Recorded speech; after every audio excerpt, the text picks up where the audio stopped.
News 18 বাংলায় স্বাগত। সারাদিনে গুরুত্বপূর্ণ খবর নিয়ে 10-এ-10 আপনাদের সঙ্গে রয়েছে শর্মিষ্ঠা। জাওয়াদে আজ জমজমাট পুরো ভোটের প্রচার চলল। বিজেপি প্রচারে বাদাম কাকুর গান, আর লাল সবুজ শিবিরও পাল্লা দিয়ে প্রচার সেরেছে জোর কদমে।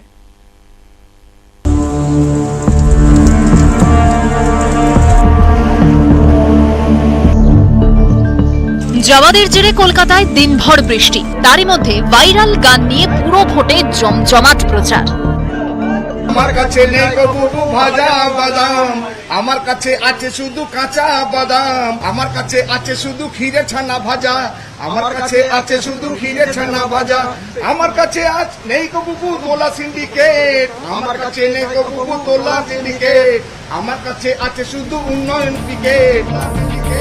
জোড়াসাঁকোর 22 নম্বর ওয়ার্ড বিজেপির প্রচারে কাঁচা বাদামের গান, গানের সঙ্গেই পথে প্রচারে বিজেপি প্রার্থী মীনা দেবী পুরোহিত।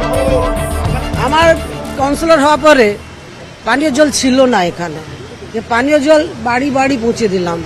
তারপর আলো দেখছেন, এই যে আমাদের বিজনেস এরিয়া, এখানে আলোর খুব দরকার আছে, যে চুরি চকরি সব হয়, ওই জন্য পুরো ওয়ার্ডকে আলো থেকে সাজিয়েছি। 8 নম্বর ওয়ার্ডে জগৎ মুখার্জি পার্ক এলাকায় প্রচার সারেন তৃণমূল প্রার্থী পূজা পাঁজা, সঙ্গে ছিলেন মা শশী পাঁজা। মিছিলটি করা হয়েছে এমন ভাবে যাতে সবাই আমাদের দেখতে পান, এবং সেইভাবেই আমাদের করা হয়েছে। দেখুন, জ্যাকেট, ফ্ল্যাগ, সিম্বল সব মিলে খুব আনন্দ উৎসবের মতো লাগছে। পূজা পাজার প্রতি হয়তো প্রত্যাশা অনেকটা থাকবে, এবং যেহেতু একটা ফ্রেশনেস থাকবে তার কাজে। বউবাজারে এবার সিপিআইএম প্রার্থী অন্বেষা দাস ছাতা নিয়েই সকাল সকাল এলাকায় জনসংযোগে। শিয়ালদার 49 নম্বর ওয়ার্ডের তৃণমূল প্রার্থী মোনালিসা বন্দ্যোপাধ্যায় বাড়ি বাড়ি প্রচারেই জোর দিচ্ছেন প্রার্থী। এটা একটা হেলদি কম্পিটিশন হবে। উপনীতা আমাদেরই পাড়ার মেয়ে, খুব ভালো মেয়ে, এসএফআই করে, কিন্তু যেহেতু আমরা দলটা অন্য, সবার আইডিওলজি ডিফারেন্ট, তো উইল ফাইট হেলদিলি। মানিকতলা এলাকার 15 নম্বর ওয়ার্ড, এখানে এবার পুরো ভোটে আরএসপি প্রার্থী দীপা সাহা লালাবাগান এলাকার বিভিন্ন জায়গায় প্রচার করেন, কথা বলেন স্থানীয়দের সঙ্গে। জাওয়াদের জেরে দিনভর বৃষ্টির মধ্যেই চলেছে পুরো ভোটের প্রচার। নিউজ 18 বাংলা। পুরো ভোটে 2 ওয়ার্ডে মনোনয়ন প্রত্যাহার পদপ্রার্থীর বিজেপির রাজ্য সভাপতি বলছেন ভয় দেখানোই প্রত্যাহার, যদিও প্রার্থীদেরই অন্য মত।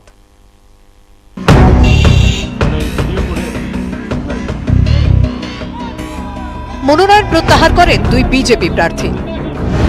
133 নম্বর ওয়ার্ডে বিজেপি প্রার্থী সদানন্দ পাঠক এবং 134 নম্বর ওয়ার্ডের মুমতাজ আলী। বিজেপির রাজ্য সভাপতির বক্তব্য, ভয় দেখিয়ে দুজনকে মনোনয়ন প্রত্যাহারে বাধ্য করা হয়েছে। পোস্টপোল ভায়োলেন্সে যে ধরনের ঘটনা ঘটেছে তার ফল পরে কাউকে যদি ভয় দেখানো হয় সেইভাবে স্বাভাবিকভাবে তাদের পক্ষে হয়তো সম্ভব হয়। যদিও প্রার্থীরা বলছেন অন্য কথা। টিকিটটা দিয়েছিল, আমি সেই বিশ্বাসটা রাখতে পারিনি, কোনো কারণে ভেঙে গেছে। আমার মা বাবার শরীরটা খুবই অসুস্থ হয়ে গেছিল, ওরা এমনি একটু, আমার পুরো গোষ্ঠীতে কেউ এখানে পলিটিক্স করেনি, ওরা একটু ডিপ্রেশনে ছিল। তো আমি এইবারে ক্যান্ডিডেট হতেই চাইনি। এখন যদি আপনারা আমাকে ক্যান্ডিডেট বানাতে চান তাহলে 133 থেকে করুন, নট 134, 133, কারণ 2015 আমি ওখানে কংগ্রেসের থেকে দাঁড়িয়েছিলাম, ঠিক আছে? সেই জন্য ওইখানে আমার অভিজ্ঞতা আছে, দীর্ঘদিন ওখানের মানুষের সঙ্গে জানাশোনা কাজকর্ম করেছি, আমি 133 থেকে দিন। কটাক্ষ করতে ছাড়েনি তৃণমূল। ওখানে বিজেপির বেসিক কোনো সংগঠন নেই, কাউকে ধরে বেঁধে হয়তো বিজেপি দিয়েছিল আমি জানি না, কিন্তু কাউকে কোনোদিন বিজেপি করেছে এরকম শুনিনি। ওখানে বিজেপির কিছু নেই, তার বিজেপির প্রার্থী কোথা দিয়ে থাকে। 19 ডিসেম্বর কলকাতায় পাড়া দখলের লড়াই, তার আগে 2 ওয়ার্ডে প্রার্থী রইল না বিজেপি। নিউজ 18 বাংলা। বাকযুদ্ধ, রাজনীতি, পাড়ায় পাড়ায় মুখোমুখি দুই পক্ষ, চায়ের ঠেক, পাড়ার রক, কোন ওয়ার্ডে কি বা ছক জানতে হাজির। প্রমোটারিয়ার নেতাগিরি, শাসক বিরোধী দাদাগিরি, গলায় গলায় পুরো যুদ্ধ পাড়ায় পাড়ায়, প্রতিদিন রাত 10:30টায় শুধুমাত্র নিউজ 18 বাংলায়। ছোট মা নামেই বাড়ি বাড়ি পৌঁছে যাচ্ছেন প্রার্থী। পুরো ভোটে ৪৯ নম্বর ওয়ার্ডের সর্বকনিষ্ঠ প্রার্থী উপনীতা পাণ্ডে। শিয়ালদার বাসিন্দাদের কাছে ছোট মা।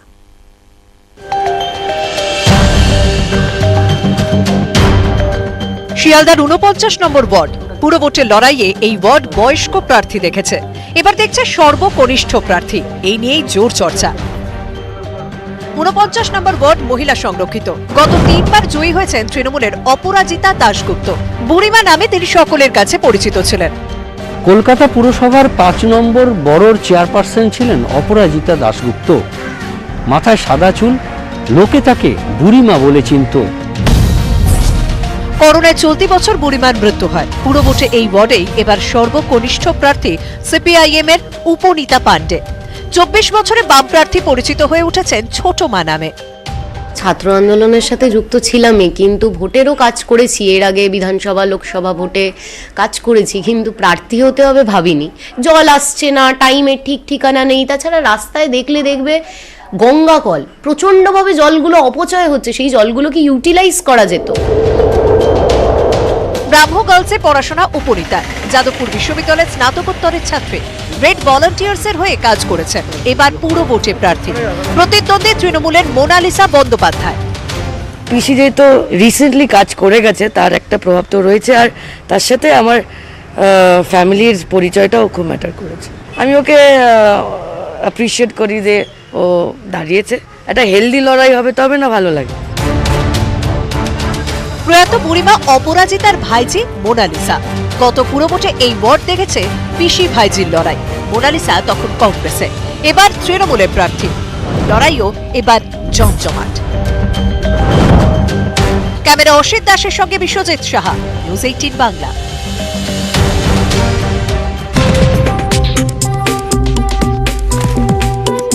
কোন পাড়ায় কোন তারকা থাকেন এবং সেই পাড়াটা কেমন রয়েছে, কি ভালো হয়েছে বা কি হলে আরো ভালো হতে পারে। আমাদের এখানে সত্যি কথা বলতে কাজ হয়েছে। কিছু কিছু জিনিস হলেও ভালো হয়, কিছু ভালো কিছু খারাপ সব মিলিয়ে বলতে চাই। দুটো জিনিস অভিযোগ আছে কাউন্সিলর মশাইয়ের কাছে।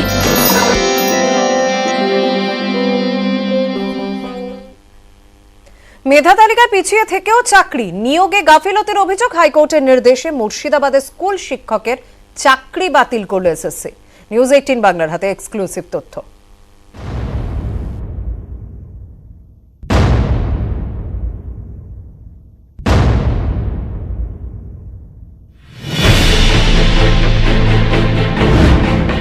গ্রুপ ডি গ্রুপ সির পর নবম দশম শ্রেণীর শিক্ষক নিয়োগেও উঠে এলো এসএসসির গাফিলতি। হাইকোর্টের নির্দেশে ভুল স্বীকার করে চাকরি বাতিল করে দিল central school service commission. Murshidabad Sagardighi স্কুলে গণিত বিষয়ে নিয়োগ পান নীলমণি বর্মন। এসসি ক্যাটাগরিতে চাকরি পান মেধা তালিকার পিছনে থাকা নীলমণি। বঞ্চিত হওয়ার অভিযোগে হাইকোর্টে মামলা করেন প্রশান্ত দাস। মামলার প্রেক্ষিতে এসএসসির থেকে রিপোর্ট তলব করে কলকাতা হাইকোর্ট। রিপোর্টে বঞ্চনার অভিযোগ স্বীকার করে নেয় এসএসসি। নবম দশম শিক্ষক নিয়োগে ভুল স্বীকার করে এসএসসি। শুধু মেধা তালিকা নয়, ক্যাটাগরি অনিয়মের কথাও জানায় এসএসসি। এরপরই কড়া নির্দেশ দেন হাইকোর্টের বিচারপতি অমৃতা সিনহা। আদালতের নির্দেশ শুধু ভুল স্বীকার নয়, আইনানুগ কড়া পদক্ষেপ নিক এসএসসি। আদালতের নির্দেশ পেয়েই নভেম্বরের শেষ দিকে ওই শিক্ষকের চাকরি বাতিল করে দেয় এসএসসি। যাদের র্যাঙ্ক উপরে আছে তারা নিয়োগ পায়নি, অপরদিকে যাদের র্যাঙ্ক নিচে আছে তারা নিয়োগ পেয়েছে। শুধুমাত্র র্যাঙ্কে আছে, ওয়েট লিস্টের আছে তাই নয়, যাদের ওয়েট লিস্টে কোথাও নাম ছিল না তারাও কিন্তু অ্যাপয়েন্টমেন্ট পেয়েছে। কিন্তু প্রশ্ন অন্য জায়গায়, যে এরকম কতজন আছে যারা এইভাবে ভুলভাবে বা দুর্নীতির পথে নিয়োগ পেয়েছে। এখন দেখার গ্রুপ ডি গ্রুপ সি নিয়ে একাধিক নিয়োগ অস্বস্তির মাঝে এসএসসির এই সিদ্ধান্ত পরীক্ষার্থীদের কাছে আলাদা কোনো বার্তা নিয়ে আসে কিনা। ক্যামেরায় বিভাস দত্তের সঙ্গে অর্ণব হাজরা, নিউজ 18 বাংলা, কলকাতা।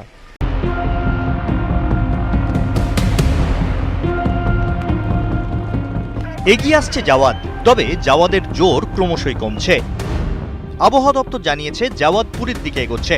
রবিবার দুপুরে পুরীর কাছে পৌঁছবে। তার আগেই শক্তি হারিয়ে ঘূর্ণিঝড় পরিণত হবে অতি গভীর নিম্নচাপে, যার অভিমুখ হবে পশ্চিমবঙ্গ। এর জেরে রবিবার কলকাতায় ভারী বৃষ্টির পূর্বাভাস। ঘূর্ণিঝড় পশ্চিমবঙ্গে কোনো সম্ভাবনা নেই এবং এর জন্য কোনো আতঙ্কও নেই। শুধুমাত্র along and off West Bengal কোস্টে একটু হাওয়া থাকবে, সেটাও হচ্ছে 35 থেকে 45, সর্বোচ্চ 55। শুধুমাত্র বৃষ্টি আমরা পাবো, সেটাও যে খুব বেশি কিছু নয়, যেটা আমরা বললাম মূলত হালকা থেকে মাঝারি উপকূলবর্তী জেলায়। আবহাওয়া দপ্তরের পূর্বাভাস, রবিবার সন্ধ্যের পর থেকেই হাওয়ার গতি কমবে, তবে বৃষ্টি হবে। দক্ষিণবঙ্গের মূলত পূর্ব মেদিনীপুর এবং দক্ষিণ 24 পরগনা এই দুই জেলার দু এক জায়গায় ভারী বৃষ্টি, বাকি জায়গায় কিন্তু হালকা থেকে মাঝারি বৃষ্টি। 5 তারিখ একটু স্প্রেডটা বাড়বে, অর্থাৎ 2 মেদিনীপুর, 2 24 পরগনা, কলকাতা, হাওড়া, হুগলি, পূর্ব বর্ধমান এই জেলাগুলোর দু এক জায়গায় ভারী বৃষ্টি। সোমবার সকাল থেকেই নদিয়া, মুর্শিদাবাদ, উত্তর ও দক্ষিণ 24 পরগনায় থাকছে বৃষ্টির সম্ভাবনা। নিউজ 18 বাংলা। সকাল থেকে পশ্চিমবঙ্গের উপকূলবর্তী জেলাগুলিতে বৃষ্টি। দীঘা থেকে বকখালি প্রায় পর্যটক শূন্য অবস্থায় ছিল। দুর্যোগ মোকাবিলায় প্রশাসনিক তৎপরতা এই মুহূর্তে তুঙ্গে।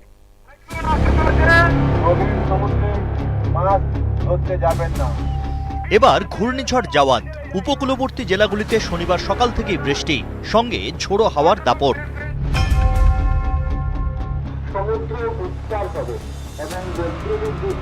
দীঘায় ফুঁসছে সমুদ্র, পর্যটকদের সমুদ্রে যাওয়ায় নিষেধাজ্ঞা। চলছে এনডিআরএফ এর মাইকিং।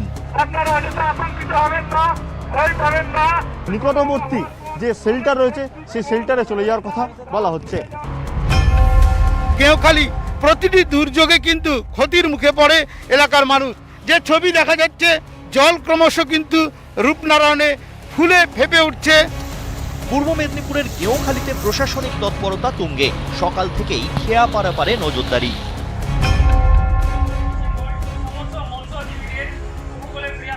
বন্দর শহর হলদিয়ায় জাওয়াদ সতর্কতায় প্রচারে উপকূলরক্ষী বাহিনী।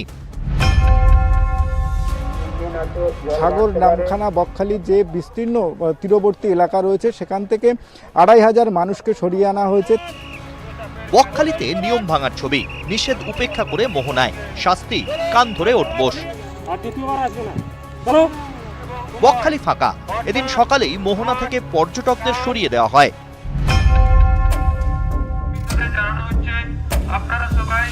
উত্তাল সাগর, স্পিডবোটে মাইকিং। কাকদ্বীপ, নামখানা, সাগর, পাথর প্রতিমায় কড়া নজরদারি। গঙ্গাসাগরে সকাল থেকেই বৃষ্টি। কচুবেড়িয়া ভেসেল পরিষেবা বন্ধ করে দেওয়া হয়। কোস্টাল থানার পক্ষ থেকে ফেরিঘাটে চলে মাইকিং।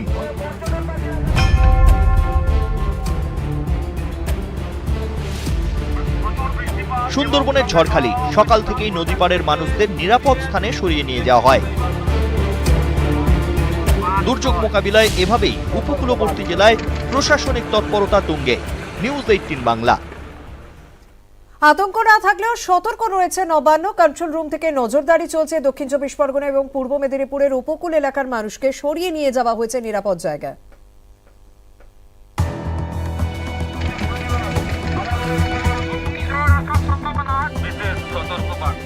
ঘূর্ণিঝড় জাওয়াদ, বঙ্গে দুর্যোগের আশঙ্কা, তৎপর নবান্ন।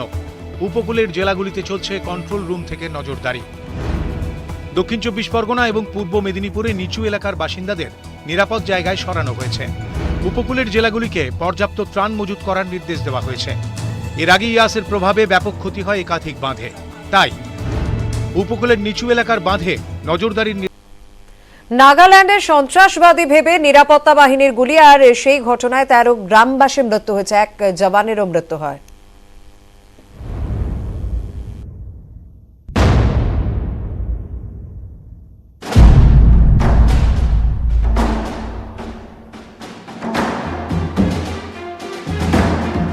অভিযান চলার সময় সন্ত্রাসবাদী ভেবে নিরাপত্তা বাহিনীর গুলি।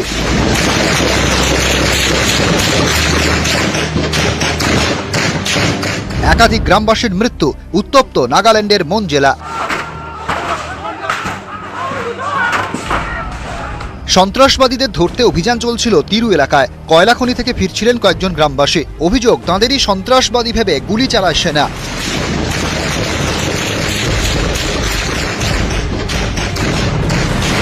ক্ষোভের আগুন ছড়িয়ে পড়ে এলাকায়। উত্তেজিত জনতা নিরাপত্তা বাহিনীর একাধিক গাড়ি জ্বালিয়ে দেয়। मैं दिखाना चाहता हूँ कि कैसे यहाँ पर लहूलुहान है सारा ये रास्ता। मैं दिखाना चाहता हूँ कि यहाँ पर जो लोगों की मौत हो गई थी उन लोगों की सामान यहाँ पर बिखरे पड़े हुए हैं और अभी इस बात को लेके पूरा टेंस है सारा मौन डिस्ट्रिक्ट में, काफी हादसा हुआ है। ঘটনায় দুঃখ প্রকাশ করে বিবৃতি সেনাবাহিনীর। বিবৃতিতে সেনার দাবি, গোয়েন্দা সূত্রে খবর পেয়ে অভিযান চলছিল নাগাল্যান্ডের মন জেলার তিরু এলাকায়। মৃত্যুর কারণ খতিয়ে দেখতে উচ্চ পর্যায়ের তদন্ত।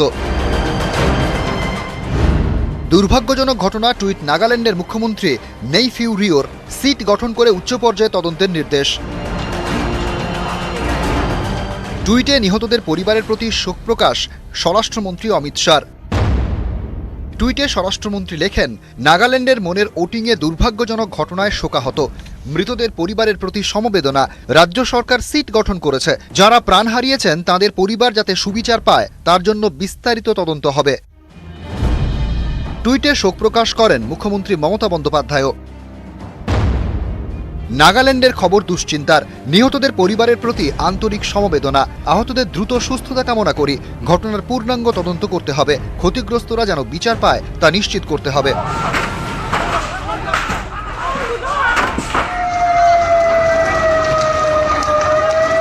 নিউজ 18 বাংলা। দেশে ওমিক্রনের আতঙ্ক বাড়ছে, আক্রান্ত বেড়ে এই মুহূর্তে 21। জয়পুরে ওমিক্রনে আরো 9 জন আক্রান্ত হয়েছে। মহারাষ্ট্রে বাড়ছে ওমিক্রন আক্রান্ত, নতুন করে আক্রান্ত 7 জন। পিঁপড়ে চিঞ্চওয়ারে 6 জন আক্রান্ত হয়েছেন। পুনেতে একজনের শরীরে ওমিক্রন পাওয়া গিয়েছে। সকালে দিল্লিতে একজন ওমিক্রনের হদিশ মেলে। এই নিয়ে দেশে মোট 21 জন ওমিক্রনে আক্রান্ত।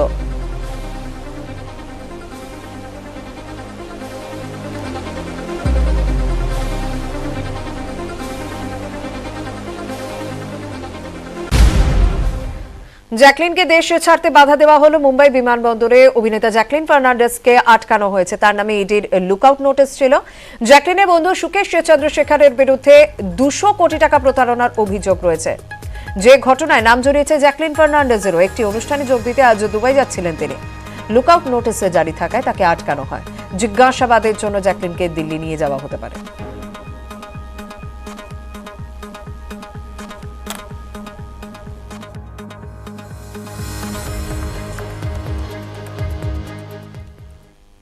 বরফের সাদা শ্রীনগর, গুলমার্গে তুষারপাত আর পর্যটক এই মুহূর্তে যারা গিয়েছেন সেখানে স্বাভাবিকভাবেই তাদের বাঁধ ভাঙা উচ্ছ্বাস।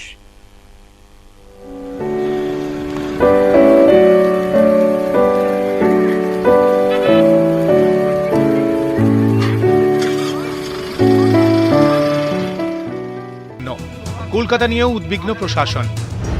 জল জমলে দ্রুত বের করতে হবে, কলকাতা পুর কমিশনারকে নির্দেশ দিয়েছে নবান্ন। রাজ্যের 12 জেলায় ইতিমধ্যে পৌঁছে গিয়েছে এনডিআরএফ।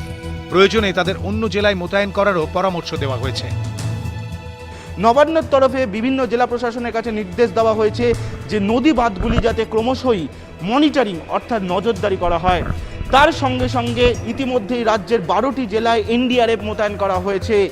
পূর্ব মেদিনীপুর, উত্তর 24 পরগনা, দক্ষিণ 24 পরগনা, পশ্চিম মেদিনীপুর, ঝাড়গ্রামের মতো জেলাগুলিতে ইতিমধ্যেই এনডিআরএফ মোতায়েন করে তারা কাজও শুরু করে দিয়েছেন। কিছু জায়গায় এনডিআরএফকে স্ট্যান্ড বাই মোডে রাখা হয়েছে, যাতে প্রয়োজন পড়লে অন্যত্র এনডিআরএফ সেই সদস্যদের পাঠানো যেতে পারে। সব মিলিয়ে 24 ঘন্টা ব্যাপী নবান্ন থেকে গোটা পরিস্থিতির ওপর নজর রাখা হচ্ছে। ক্যামেরা সুমন বোসের সঙ্গে সোমরাজ বন্দ্যোপাধ্যায়, নিউজ 18 বাংলা, কলকাতা। সকালের দীঘার ছবি আপনাদের সামনে তুলে ধরেছে, যেখানে বৃষ্টি হচ্ছে, পর্যটকের দেখাই পাওয়া যাচ্ছিল না। তবে বৃষ্টি থামতেই দীঘায় এখন পর্যটকের ঢল। নিষেধাজ্ঞা না মেনে রাস্তায় ভিড়। প্রশাসন সতর্ক করেছে, সমুদ্র পার থেকে সকলকে সরিয়ে নিয়ে যাওয়ার কথা বলা হয়েছে। পর্যটক শূন্য হওয়ার কথা এই মুহূর্তে। এখনো আমরা দেখতে পাচ্ছি প্রশাসনের পক্ষ থেকে তৎপরতা রয়েছে, তবুও মানুষ কথা শুনছেন না।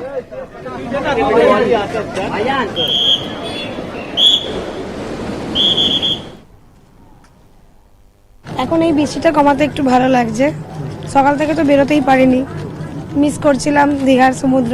আর একটু যদি কাছে যাওয়া যেত আরো বেশি ভালো লাগতো। একে অন্ধকার, তার মধ্যে নামতে দিচ্ছে না। বৃষ্টি নামার পরেই একটু বেরিয়েছিলাম দেখার জন্য। বৃষ্টি পড়ছিল, ঢেউটা বেশি ছিল, এখনো হয়তো বেশি আছে, তাও একটু যদি দেখতে পাই একটু দেখে নিয়ে চলে যাবো। পুলিশ তো যেতে বারণ করছে, বলুক একটু দেখে মমতা বন্দ্যোপাধ্যায় মুম্বাই সফরে ইউপিএ বলে কিচ্ছু নেই বলার পরই জাতীয় রাজনীতিতে চর্চা শুরু হয়ে গিয়েছে। তবে মমতা বন্দ্যোপাধ্যায়ের এই বক্তব্যকে শিবসেনার মুখপাত্র সামনা সমর্থন করছে না, যদিও একসময় এই মমতা বন্দ্যোপাধ্যায়কে সামনা বাঘিনী বলে উল্লেখ করেছিল। তাদের বক্তব্য ইউপিএ সমান্তরাল জোট করলে বিজেপির হাতই শক্ত হবে।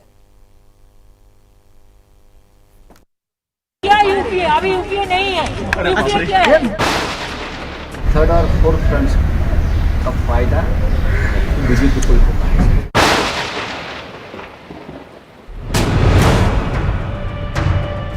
জাতীয় মঞ্চে কংগ্রেসের সঙ্গে তৃণমূলের দূরত্ব ক্রমেই প্রকট হচ্ছে।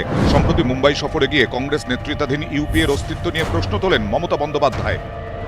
এই প্রেক্ষাপটেই শনিবার শিবসেনার মুখপত্র সামনার সম্পাদকীয়তে লেখা হলো, কংগ্রেসকে দূরে রেখে বিজেপির মোকাবিলা সম্ভব নয়। জাতীয় রাজনীতিতে কংগ্রেসকে সরিয়ে রাখলে ঘুরপথে ফ্যাসিস্ট শাসকেরই হাত শক্ত হবে। 10 বছর ধরে কংগ্রেস শক্তি হারাচ্ছে, এটা সত্যি, কিন্তু কেউ কংগ্রেসের জায়গা নিয়ে নিতে চাইলে সেই ভাবনা বিপজ্জনক। ইউপিএর সমান্তরাল জোট তৈরি করলে বিজেপির হাতই শক্ত হবে। মোদির আজ এনডিএ কে দরকার নেই, কিন্তু বিরোধীদের ইউপিএ কে দরকার। এককালে কংগ্রেসের হাত ধরে ক্ষমতায় আসা লোকজনই এখন কংগ্রেসের গলা টিপে ধরতে চাইছেন। এটা হাত শিবিরের কাছে খুবই দুর্ভাগ্যজনক। লোকসভায় কংগ্রেস 100-র বেশি আসন না পেলে জাতীয় রাজনীতিতে খেলা ঘোরা অসম্ভব। ममता जी का सवाल शायद यूपीए कहा, महाराष्ट्र के मुख्यमंत्री और शिवसेना प्रमुख उद्धव ठाकरे साहब ने भी बार बार सवाल उठाया है कि यूपीए को मजबूत करना चाहिए। আজকে মোদীকে ভাবতেই হচ্ছে যে আমাদের থার্ড ফোর্স দরকার, যেটা বাইরের থেকে নয় ভেতর থেকে কংগ্রেসকে আঘাত। বাইরের আঘাতে কংগ্রেসকে দুর্বল করা যাচ্ছে না, বাইরের থেকে আঘাত করা দরকার। সেই চ্যাপ্টারটা ওপেন করে দিয়েছে তৃণমূল কংগ্রেস। আমরা কখনোই বলিনি কোনো দল সম্পর্কে যে একে রাখা যাবে না বা তাকে রাখা যাবে না বা একে বাদ দিতে হবে বা তাকে রাখতে হবে। আমরা বিভিন্ন রাজ্যে আমাদেরকে প্রসারিত করার জন্য চেষ্টা করেছি।